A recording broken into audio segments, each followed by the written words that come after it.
What's going on, guys? Ryan O'Toole back here again, giving you guys another review. If you guys are new here, feel free to click that subscribe button and that bell notification icon for more reviews, reactions, rankings, and more movie content. Paramount Plus has officially launched the new streaming service, and one of the films that was releasing on launch day is an animated series that I loved so much as a child and is now getting its third film adaptation.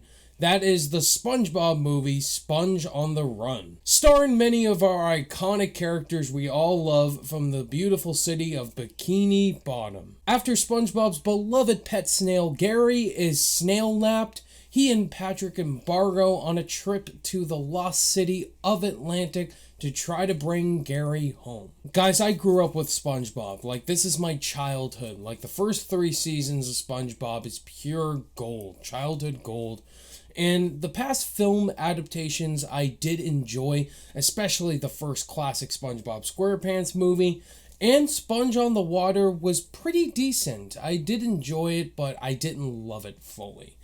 And going into Sponge on the Run, this movie has been getting delays left, right, and center, of course, due to the pandemic.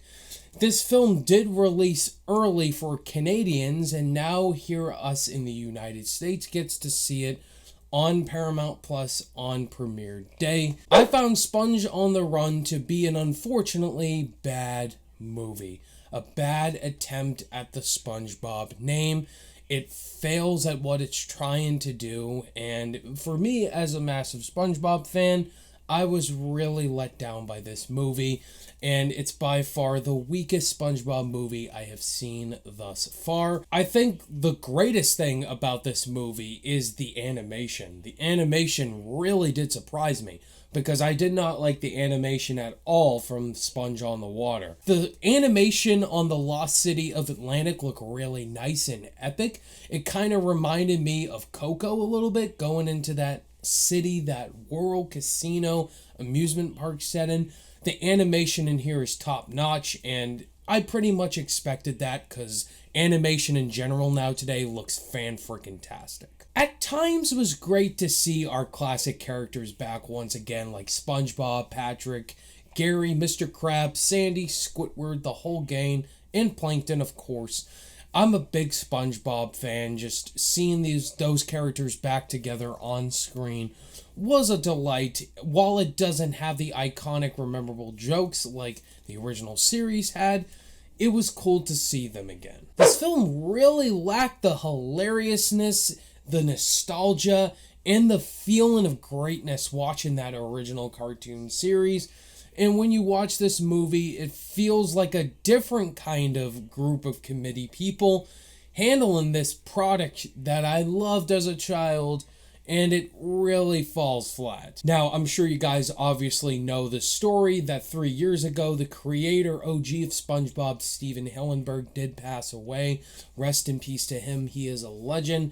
He did pass away, and so we got a new creative team behind this movie, and it just doesn't live up to what Hillenburg did with that original series. Whenever you have these comedic moments and the different directions you take with our iconic characters, it really is a slap in the face to the iconic SpongeBob fans. And many of the directions certain characters go in here is really cringeworthy. I could definitely see kids enjoying this movie for sure. It's definitely a kids movie. You could definitely have your kids together, introduce them to SpongeBob. They'll have a great time with it, with the jokes.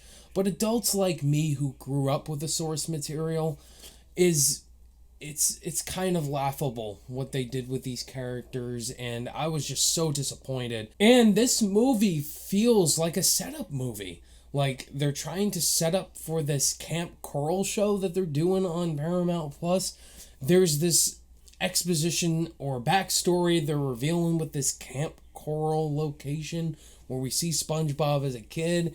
You know, how he met Sandy, how he met Mr. Krabs and Patrick and Squidward. it feels really awkward and set up. Before I give you guys my final overall thoughts on the SpongeBob movie, Sponge on the Run, if this is your guys' first time on the channel and you enjoyed hearing my thoughts on this movie, definitely hit that like button. Consider clicking that subscribe button for reviews every single week on the channel for new reviews. I also do ranking videos. I do live Q&As with my subscribers every so often. If you want to join the community, hit the like button and subscribe button. I would be more than happy to talk movies with you guys. So my final thoughts on the SpongeBob movie, Sponge on the Run, is it feels like a bland product instead of classic SpongeBob. It's beautiful to look at. It's great to see our iconic characters once again. But for me as a SpongeBob fan, I was really let down by this movie. If you're a fan of SpongeBob, check it out for yourselves. Go in with your own opinion. But if you're not a fan of SpongeBob or don't care, then skip this one. On my rating scale, I'm going to give the SpongeBob movie Sponge on the Run a D. There you have it, guys. That was my thoughts on the SpongeBob movie, Sponge on the Run. What did you guys think of this movie? If you've seen it, let me know your thoughts below. If you loved it, thought it was okay, or did you hate it like me? Thank you guys, as always, for watching this review. All my social media links are in the description below, and I'll see you guys in the next video. Bye.